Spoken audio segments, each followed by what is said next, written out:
The Bataan Interlink Bridge project will transform the infrastructure landscape of the Philippines. Spanning the mouth of the world-famous Manila Bay, the project will provide a vital transportation link for the region and the nation.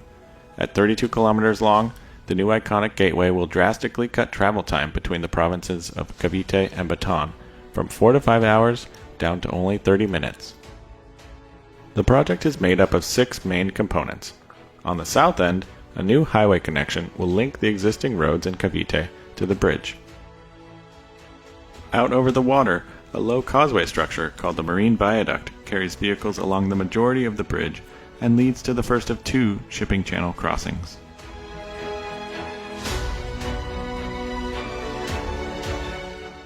The South Channel Crossing is an iconic cable stay bridge structure with one of the longest cable stay spans in the world. Near Corregidor Island, the bridge has an interchange which allows for turnarounds and will connect to the island as part of a future project.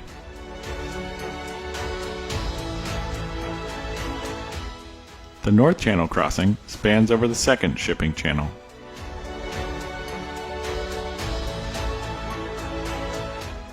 And finally, back on land, the highway extends to connect to the existing roadways in Bataan Province. For a detailed look into each of these project components, we return south to Cavite.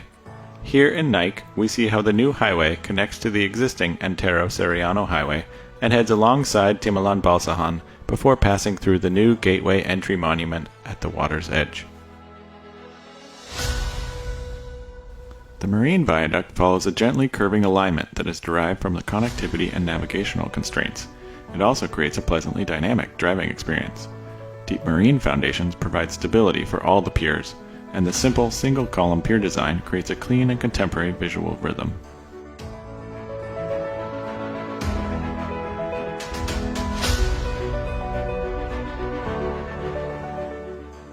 The South Channel Crossing is one of the longest in the world with a clear main span of 900 meters, which allows the largest shipping and cruise vessels to pass underneath. For this cable-supported segment of the project, the roadway structure changes from concrete box girders of the marine viaducts to lighter steel boxes tied together with cross struts. The road deck is 80 meters above the water, and the full tower height is among the tallest in the world at 335 meters. To create a design that is uniquely Filipino, the architectural shape of the bridge towers take inspiration from their tropical setting and the symbolism of the Philippine flag. The 3 distinct parts of the flag reflect the left, right, and middle of the bridge towers. The 8 original provinces of the sun rays become 8 folds of steel, which are colored like the famous teal waters of the island nation. Finally, to reflect the profound sense of faith found throughout the Philippine community, the South Channel towers fold inward like praying hands. A tower design unlike any other in the world, the folded steel inlay gives the insides of the towers a textured feel reminiscent of the thatched palm roofs found on indigenous Filipino houses.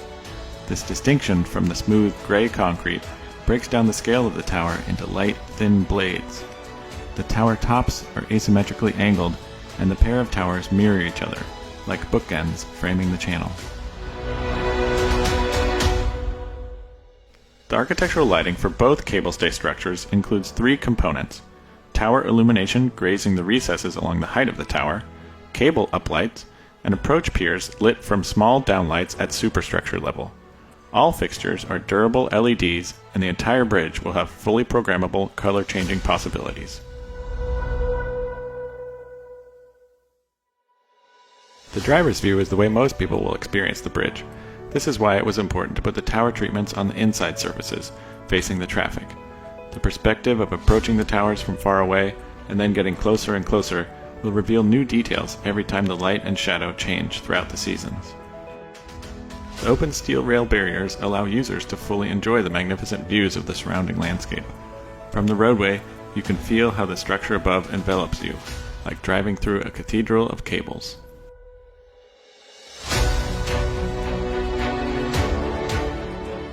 As the middle segment of the Marine Viaduct nears Corregidor Island, simple off and on ramps in each direction allow drivers to change direction on the highway. A future project will connect a road from the island to this interchange.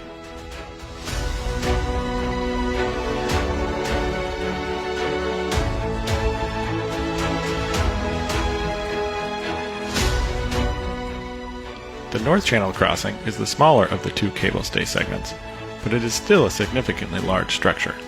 Its main span stretches 400 meters long.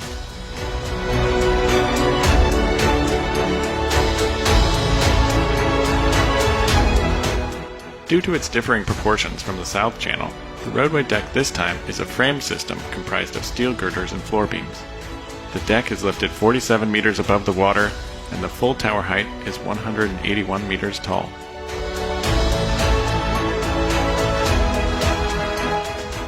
Where the South Channel crossing was idealized around clasped hands that come together, the North Channel tower evokes uplifted hands as the central steel element opens wider as it nears the top. In this way, they both use the same visual language already established by the architectural theme, but still have their own unique identities. They are sister structures, and the rest of the components of the project make up the remaining family of forms within their theme.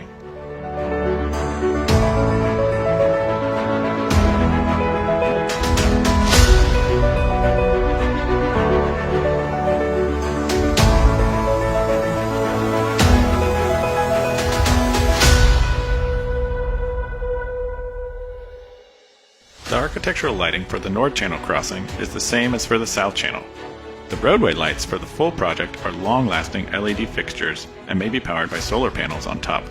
Their custom-designed poles are vertical throughout the standard marine viaduct portion of the project, but at the two cable stay crossings, they angle to match the inclination of the cables.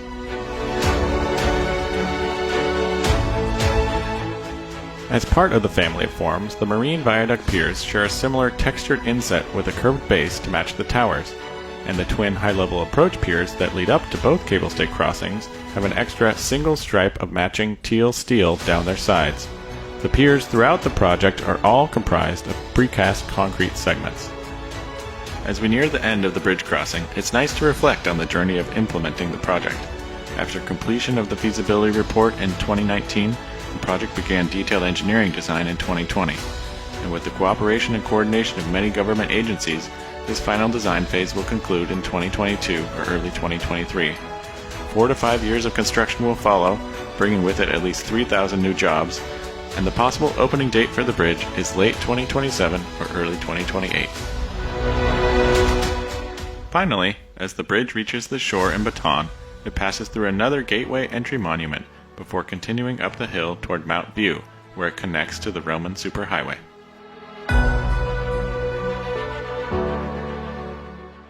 A project of this scale is an admirable undertaking. Thanks to the hard work of the Department of Public Works and Highways and the financial support of the Asian Development Bank, the Bataan-Cavite Interlink Bridge will be well worth the investment in the Manila Bay community.